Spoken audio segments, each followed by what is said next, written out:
I don't want to get too ahead of myself, but I'm pretty sure this one's going to end up being pretty huge. You are about to enter a world of darkness. A world where life and death are meaningless, and pain is God. Woo!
Today is going to be a 31 for 31 first, but don't worry about that for now.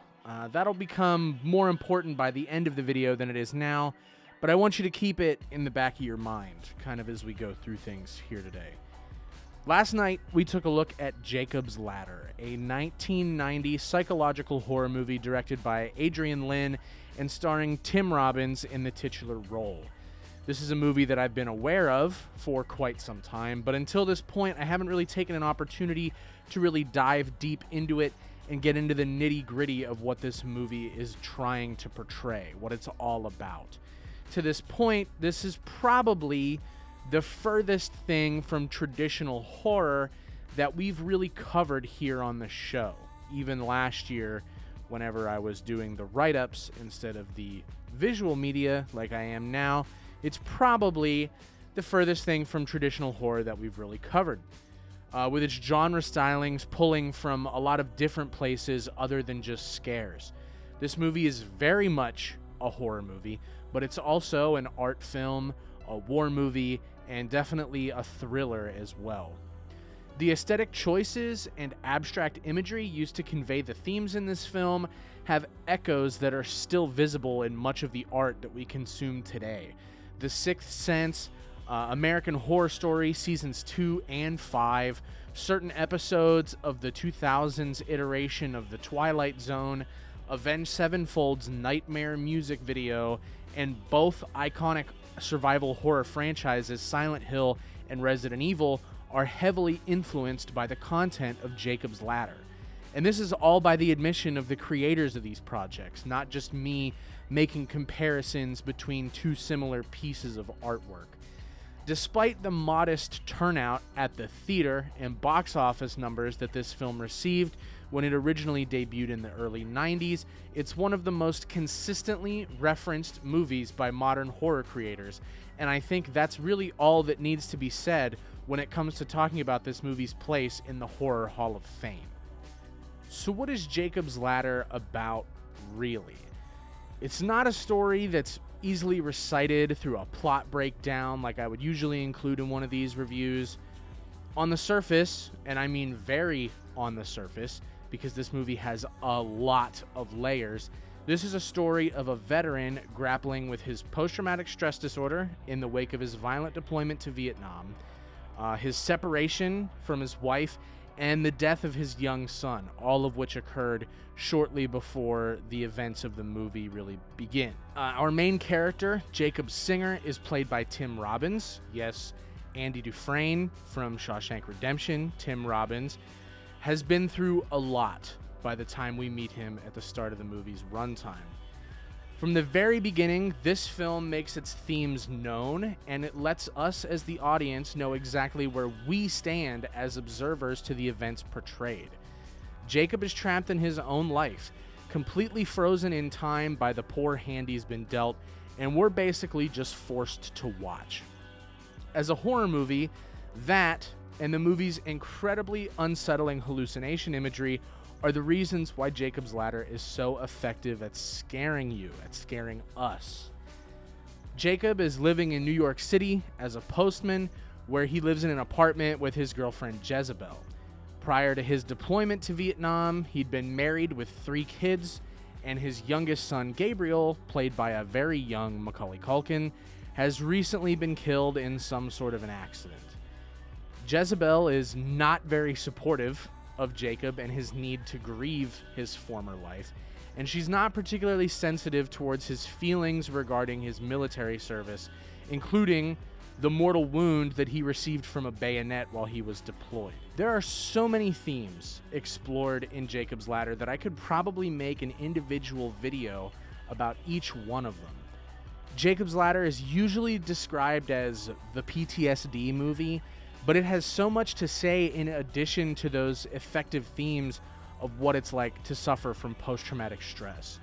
You could bring up the fact that the entirety of Jacob's Ladder is a biblical allegory. Many of the characters fit prominent roles within a Christian Old Testament narrative. Also interesting is the slight hints at themes of men's mental health that this movie explores. These days, it's much more common to see pieces of art that do discuss men's mental health, but in the time that Jacob's Ladder came out, it was more or less an unexplored theme by the contemporaries of its time. Things like Jezebel's intolerance of Jacob's struggles and Jacob's own refusal to confront aspects of his past that torture his mind are aspects of the narrative that contribute to the theme of men's mental health specifically.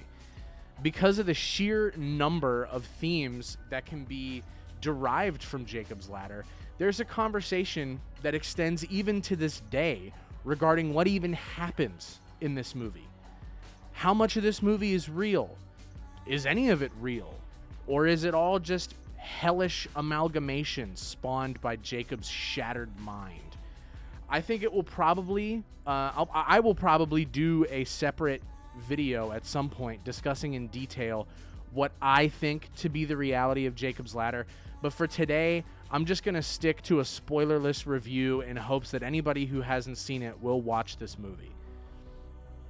Characters in this film are all well acted, and they all seem to fit a sort of role within this biblical narrative that is created around Jacob coming to terms with his own hardships.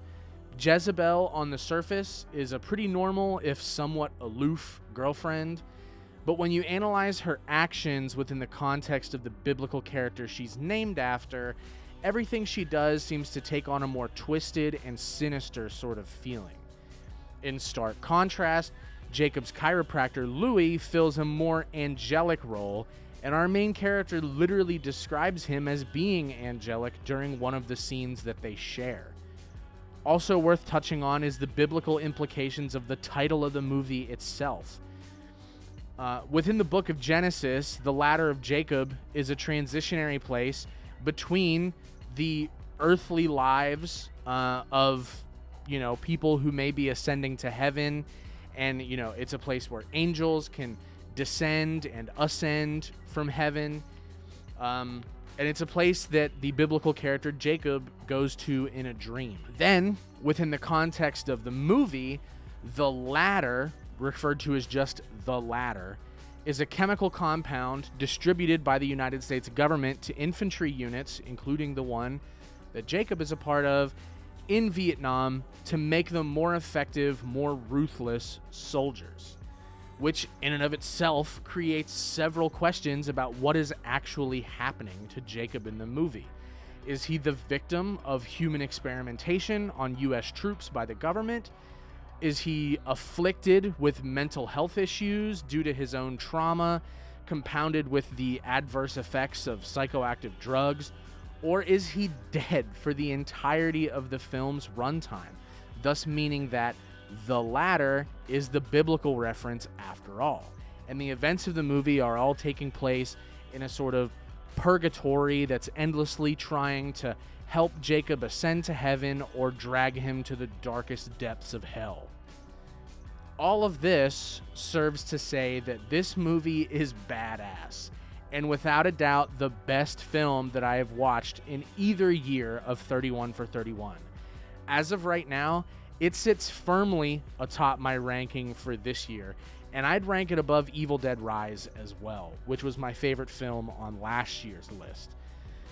Those of you with a keen eye and who have followed the series up to this point know that there's not many places to go that are higher than Evil Dead Rise, as I gave that and The Exorcist a 9.5 last year. Well, there is one place to go that is higher than that, and that's why for the first time in 31 for 31 history, I am giving a movie full marks. 10 out of 10 GOAT status. If it wasn't released in the same year as Silence of the Lambs, which is my favorite movie of all time, this would be my favorite early 90s horror movie, and it wouldn't even be remotely close. Hell, it'd probably be my favorite 90s horror movie or movie, period, if it wasn't sharing a similar space to Silence of the Lambs. Since I've finished this movie, I've already been thinking about rewatching. I've been thinking about who amongst my friends would be interested in it, and just in general, how many different ways I can spread the good word of Jacob's Ladder. For your sake and mine, please go watch Jacob's Ladder if you haven't already. You really won't regret it, and you'll probably gain a lot of insight into the techniques and storytelling devices that have become commonplace in modern horror. Thank you very much for watching if you made it all the way to the end of the video. Click the like button if you enjoyed it. Comment down below what you think of Jacob's Ladder, and subscribe if you'd like to see more. Until next time.